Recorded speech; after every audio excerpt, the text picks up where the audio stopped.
Al-Malik Al-Jahir Ruk al-Dunia Waldin Abu Ifat Baibars adalah seorang pejuang muslim bermata biru yang memiliki pedang berbilah lebar dan bertemperamen kejam. Terlahir sebagai petani miskin, dijual sebagai budak, dan dipaksa bertempur sebagai pejuang garis depan. Dia dapat merebut kekuasaan dan menjadi karakter paling terkenal dalam sejarah Mesir pasca Fir'aun.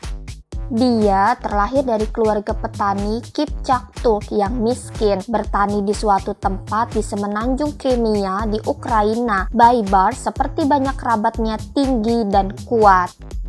Dia memiliki rambut pirang dan bermata biru, meskipun satu dari matanya menderita katarak sehingga berwarna putih keruh.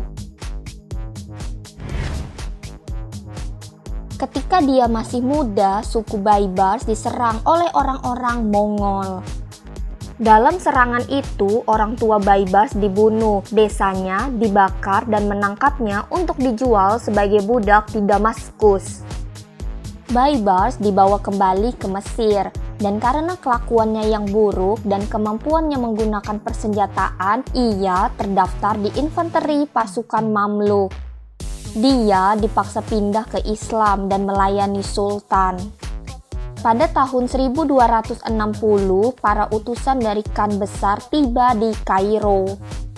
Gerombolan Mongol yang tak terkalahkan sedang dalam perjalanan ke Mesir, dan hanya penyerahan tanpa syarat dari Sultan yang mampu mencegah kehancuran. Baibars kemudian mengeksekusi utusan Mongol dan mengirimkan kepalanya kembali untuk Khan dalam sebuah kotak. Kemudian dia bersiap untuk perang. Saat itu Mongol berada di bawah komando cucu Genghis Khan. Mereka telah menghancurkan Kekaisaran Asia Tengah, Kekaisaran Cina, dan 8 hari menjarah Baghdad. Kemudian membunuh khalifah pemimpin muslim dengan menggulungnya di karpet Persia dan menginjak-injaknya dengan kuda. Mereka meratakan Damaskus. Dan sekarang satu-satunya hal yang berdiri di antara Kekaisaran Mongol dan Yerusalem, Mekah, dan Kairo adalah pasukan Sultan Mesir dan Baibars. Baibars menjadi komando seluruh tentara Mesir, bertemu dengan orang-orang Mongol di tempat yang disebut Ain Jalut atau Kolam Goliat di utara Yerusalem. Dia membariskan 60.000 pasukan Mesir dalam formasi pertempuran melawan 30.000 orang Mongol. Tetapi bahkan keunggulan 2 lawan 1 bukanlah jaminan kemenangan. Mongol bergegas maju menembakkan busur komposit menakutkan mereka ke Mesir. Seperti yang telah dia lakukan sebelumnya, Baibars bergegas ke garis depan untuk mengerahkan pasukannya. Bahkan ketika orang-orang Mongol mengejar mereka tanpa henti. Orang-orang Mongol memikul Baibars dan resimen-resimennya yang hancur. Pada titik inilah 60.000 penunggang kuda Mesir lainnya keluar dari hutan di kedua sisi medan perang, membanting ke sisi-sisi Mongol dan memotong satu-satunya rute pelarian mereka. Bangsa Mongol berhasil ditumpas.